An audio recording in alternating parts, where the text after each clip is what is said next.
In 1980, my dad came here to teach for a year on a Fulbright, and he brought my older brother and myself. I saw my first instructor's James Huff's work, and I'm like, oh, I can do that.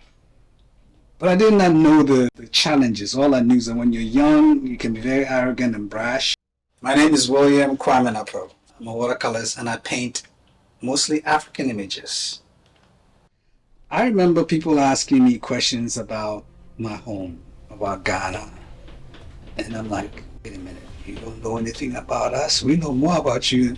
So I felt like this was a way to share. But at the same time, I did not know the right answers to the questions. So I felt it was important to go home, take photographs, learn more about my culture, and come back and paint them. Because if I told a joke in my language, translate to English, the punchline would be missed. But if I gave you a picture, you can understand.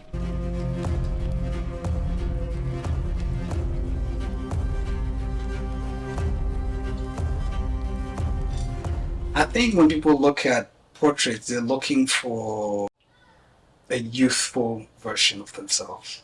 You know, when you look in somebody's eyes, you look in somebody's face, you see a little bit more of who they really are.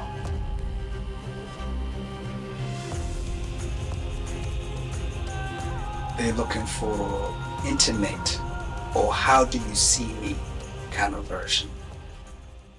I find the energy and the personality of people in portraits. You get to meet them one on one. You get to see their wounds, their scars, their direction, their thoughts, and all that stuff. I didn't go to art school fully. I went to Talladega College and I wanted to be an artist. And initially, I was going to be an artist or have an art degree, but somewhere along the way, it didn't pan out. So I ended up with a sociology degree. I think an artist who's been educated in art school sometimes get very technical, and then they also can be put into boxes. So when they are boxed, they don't know how to spread their wings. I never knew that there was a box for me to fall into or anything like that. I never knew that this paint does not work for this way or does not work. So I worked with whatever I had. What the camera gives you is what you should paint, because when the light hits you, it hits you with so many different colors. And when you see those colors, we just mute ourselves, you know, but when you see them and you show them, it gets more richer.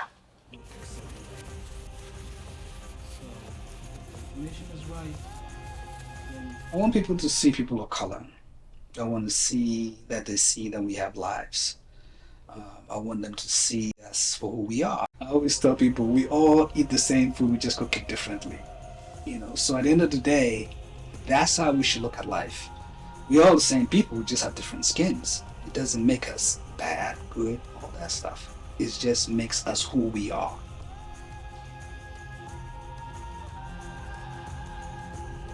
I like to show people their quality of life, you know, the way that they live or the way that they do their work and the pride that they take in what they do.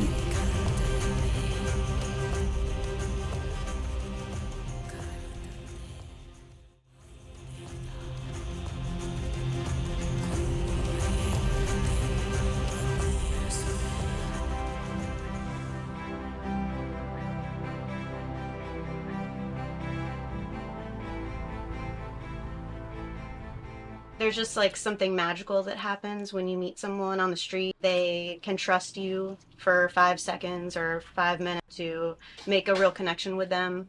And so that connection is really important to me. My name's Emily Earl. I'm a photographer. You know, both of my parents were photographers. So from a really early age, I was always super curious about what they were doing. I remember, you know, they bought me my first camera. It was just like a little disposable camera.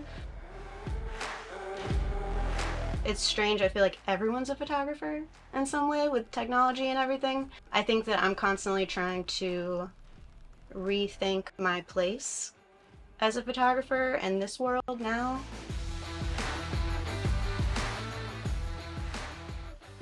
I think that portraiture is so interesting because on the one hand, it's very much a picture of a real person. But especially once that photo of that person gets seen by many other people that don't know that person, people project their own story or their own perception of who that person is, and it's really, they're doing that more based on their own self and their own views of the world. Now look back at me just with your face a little bit more. With photography, you got to go out and find it, and I really love the kind of like treasure hunt aspect of it, especially with street photography. Can I go ahead and shoot? Can With the flash? you? It's very exciting. A lot of people have never seen this. Most people my age or a little younger are used to like the 600 style where they shoot out. So this is more of like I think this technology was from the 60s originally.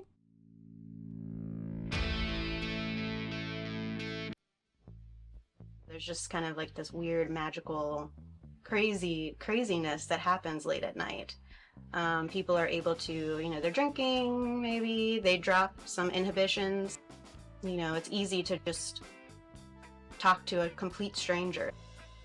Everybody, goes to school or goes to work in the day, and then they go home and they put on this like special outfit, and then they go out and they're like out to have this like wild adventure of a night. I'm interested in who people seem like they are versus maybe more on the inside. And I think even in a few minutes with a complete stranger, there's a moment sometimes where you can get a little glimpse of both. I don't think you get good at anything without practicing and doing that thing over and over and over and over and over. Number one, taking like 1 billion pictures. You have to really want it. You have to pay attention. Notice things. Notice people, notice light, notice form, notice shape, notice color, all these different kind of fundamental elements, just like any other artist.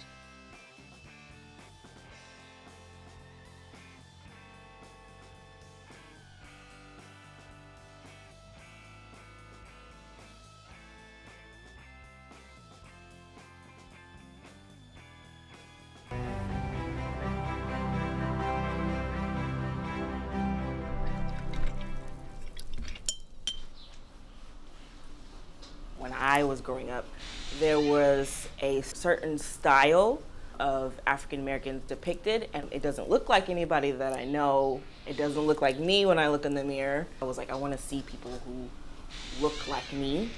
Everybody wants to see things that look like them. My name is Nikisha Jones, and I am an artist. I am a muralist and writer. I started doing art ever since I was a kid. I used to mimic what my dad was doing because he was a really good artist, and I was really good at it. A lot of my work is emotionally driven, so if I'm feeling happy, of course I'm gonna paint happier content. If I'm feeling sad, or if I'm feeling, or just working out different feelings, then I'm putting that into the canvas and dealing with my emotions in healthy ways. Sometimes I will choose to share it with the public, and then other pieces that are a little more like closer to home, I'm like, I'm not ready to share this with the world yet because people are gonna ask questions about it, or I'm gonna, give talks about it. And I'm like, oh, I just want this for me. So those typically stay private. I do like the freedom of being able to express myself and like be vulnerable. So much happening. I need to get this out. And if I don't get it out, then I'm not being authentic to what I'm feeling. That has brought about a good conversations with different people. My new work going to be like centered around my grandmother. She is going to be 81, 82 in July. I've been thinking a lot about all the memories that I have of her. And also I grew up with her. So she came to all my stuff, like we're super close. I've been like, okay, I want to honor her like with artwork too, even though we can't really like communicate verbally.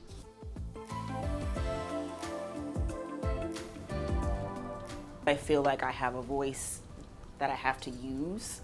So sometimes if I feel like it's appropriate to, take a political stand or whatever in a piece, then I will go ahead and do that. There are hints of things in my work that someone could relate to. For example, like always paint people of color, and I'm always focusing on Black representation that I didn't necessarily see in artwork growing up. So that's always like a focus in my work. I think there's aspects, I guess, of political things in there. Some of it is intentional, and then some of it I think is just the environment that I'm growing in, and people are drawn to that they can relate to, and like, hey, like that looks like me, or their hair looks like me, or their skin color looks like mine, or just finding like beauty in their own features and celebrating it. There was a time where I have certain features. I was growing up, I was like, that's not my favorite. But like growing up, I've learned to appreciate like, oh wow, I really love my hair. I really love my skin color. I really love like different things about myself, where someone, if you don't see yourself represented, you might feel a way about yourself.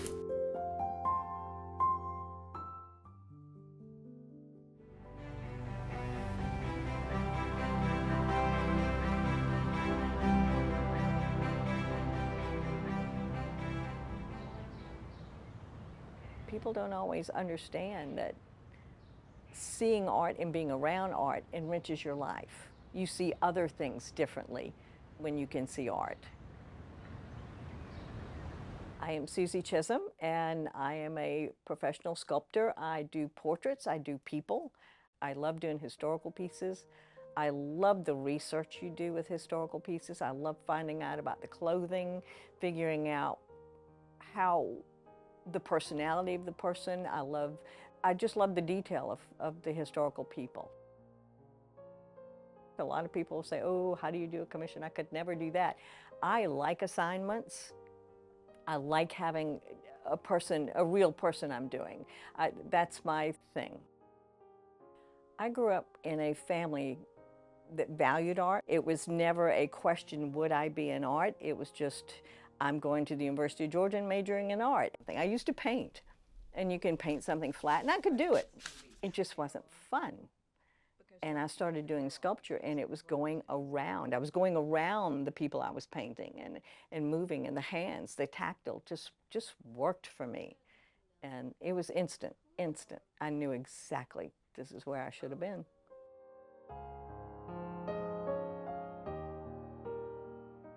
There's so much about anatomy. I laugh and say, people say, you have to know all the muscles and stuff. Well, I do. I have to know that things are connecting and how they move, but I certainly can't remember their names. That thing that hooks from here to here. The funny thing is, I've had a plastic surgeon that used to take a lot of workshops that I would offer. And the lack of his knowledge of anatomy was amazing.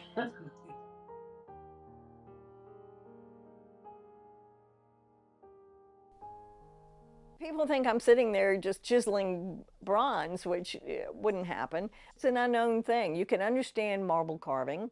Yeah, you kind of got that. Somebody's got a chisel and a hammer, you got that. But bronze is a different animal. People don't always understand it. Carving stone is a takeaway, a subtractive. You have a block and you are subtracting from it. Mine is an additive. I hope that people will look at art. I've got a friend that had never been to a museum in her life, and I started taking her to museums around when I would be with her. And everywhere she goes now, they go to museums, and she sends me pictures. Look where we are, look where we are. A lot of my friends are starting to notice sculpture and to notice the value of what's good and what's not. Children aren't getting art anymore. You go to any city in Europe and you see art everywhere. Savannah, we've put up 2 pieces here of mine in Savannah, and people are seeing the art. They're aware of it. They're now understanding that you can have public art.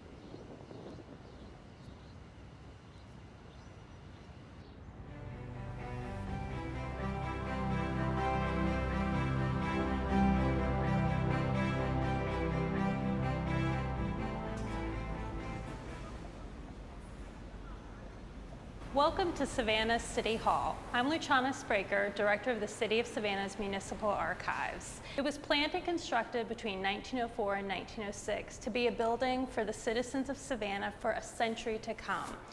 At that time, the city government had outgrown the previous building, and they were looking to build a building that would be a symbol of the prosperity of the government and the community. So there are things throughout this building that represent that prosperity, including electricity, which was modern technology, an elevator, which was modern, and symbols like behind me this fountain that was sculpted by a Spanish artist, which has this wonderful puto holding aloft a cornucopia, which represented plenty and prosperity. Today, we're going to go through the building and see a couple of wonderful pieces of art and sculpture that really show how the city and the government were embracing art, modernity, and sharing that with our citizens. And I wanted to point out this lovely watercolor rendering that our architect, Hyman Wallace Wickover, presented to City Council when he proposed what our new City Hall should look like. When you come and visit City Hall, this is basically what the exterior looks like. There was one great omission City Council cut, and that was the statuary of the quadriga, or the four horse pulled chariots that he proposed for the rooftop, as that was eliminated as too expensive. The building is a 6-story granite and limestone building that rises above River Street, and we now have a gold dome, but originally it was bare copper until 1987.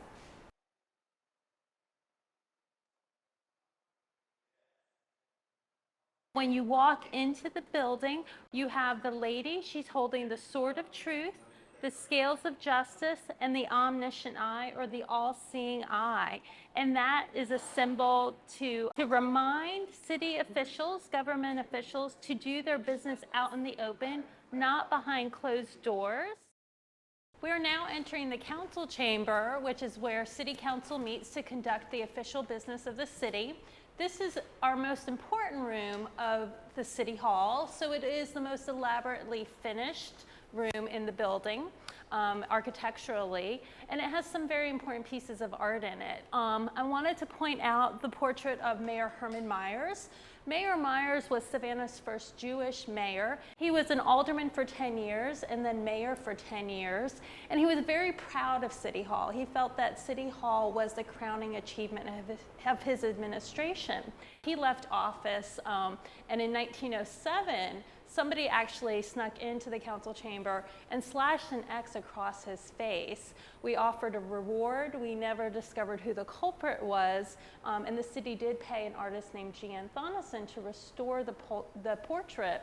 2 years later, in 1909, he passed away, and he actually laid in state under his portrait. So there's a lovely photograph that shows his casket banked in flowers, where people could come and pay their respects to Mayor Myers here. Now we are getting set to go to my favorite place in City Hall, the rooftop. This is a very special treat. Not everybody gets to go up here, and so join me.